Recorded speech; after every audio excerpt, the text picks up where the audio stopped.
కింద పనికొస్తాయి. పోలీసులు ఆయన అరెస్ట్ చేసిన తర్వాత ప్రెస్ మీట్ పెట్టి ఒక విషయాన్ని తెలిపారు. అవునండి. చాలా ప్రభుత్వ సంస్థలకు సంబంధించిన డాటా కూడా ఆయన దగ్గర ఉంది.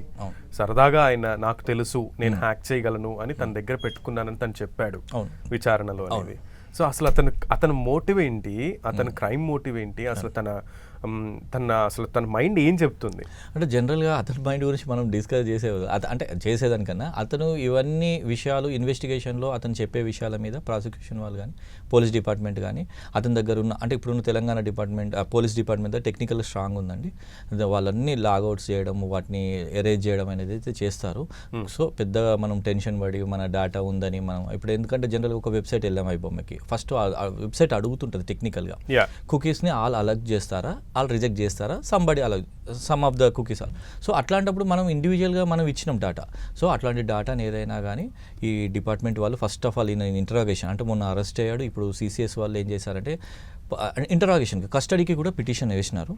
ఒకవేళ కస్టడీకి వస్తే ఇవన్నీ తీయడం కోర్టు పోలీసులు వాళ్ళు చెప్పినటువంటి విచారణలో తేలినటువంటి ప్రాథమిక విచారణలో తేలినటువంటి విషయాలన్నీ కోర్టు ముందు పెట్టినప్పుడు కోర్టు ఇమ్మడి రవిని కస్టడీకి ఇచ్చే అవకాశాలు ఎంతవరకు ఉన్నాయంట? 100% ఇస్తాడండి. ఇప్పుడు రిమాండ్ చేసింది ఎందుకు అంటే ఇది జ్యుడిషియల్ ప్రాసెస్లో రిమాండ్ అవుతారు. రిమాండ్ అయినాక పోలీసులు కస్టడీకి తీసుకుంటారు. ఇంత పెద్ద ఇష్యూ జరిగి ఇంత ఎపిసోడ్ నడుస్తున్నప్పుడు కంపల్సరీ కస్టడీకి ఇస్తారు. ఎందుకంటే ఎవరి విషయాలు ఉన్నాయి, ఏం డేటా సేకరించినాడు, తర్వాత పర్సనల్ ఇన్ఫర్మేషన్ ఎంత స్టోల్ చేసినాడు, తర్వాత సినిమా రంగానికి ఎంత నష్టం కలిగడానికి నా దగ్గర ఉన్న టెక్నికల్ ప్లాన్స్ ఏంటి, ఎలా చేస్తున్నాడు, ఇవన్నీ విషయాలు రావాలి కదండి. ఎందుకంటే ఇప్పుడు సినీ ఫీల్డ్కి ఎంత నష్టం అంటే పైరసీ వల్ల అసలు అది లెక్కబెట్టలేని అంటే ఊహించలేనంత నష్టం. ఎందుకంటే దీని మీద ఒక డైరెక్టర్ ప్రొడ్యూసర్ జీవితాలే ఆధారపడి ఉంటాయి.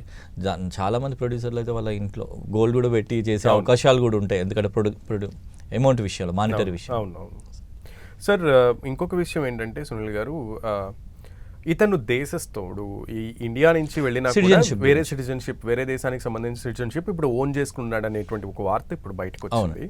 సో చాలా మంది బడా బాబుల కేసులు మనం చూస్తూ ఉంటే చాలా మంది పెద్దవాళ్ళు వేరే దేశానికి వెళ్ళిపోయి అక్కడ ఆశ్రయం పొందుతూ ఉంటారు. సో శరణార్థుల్లాగా కాకుండా సమిల్స్ వాళ్ళకున్న బిజినెస్ లింక్స్ తో. సో ఇతని బిజినెస్ మోడ్ కూడా ఏం చిన్నది కాదు, చాలా పెద్ద వ్యాపార సామ్రాజ్యం ఇతంది, బ్లాక్ మార్కెట్ లాగా.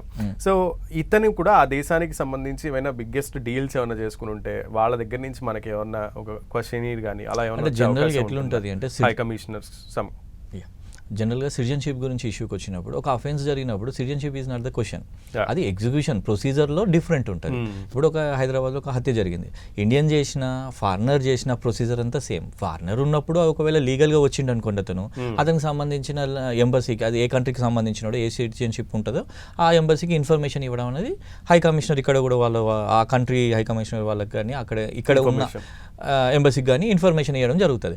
అంతే తప్ప ఫారినర్ అని అతన్ని అరెస్ట్ చేయకపోవడం, అతని మీద శిక్ష పడకపోవడం అనేది ఏం లేదు.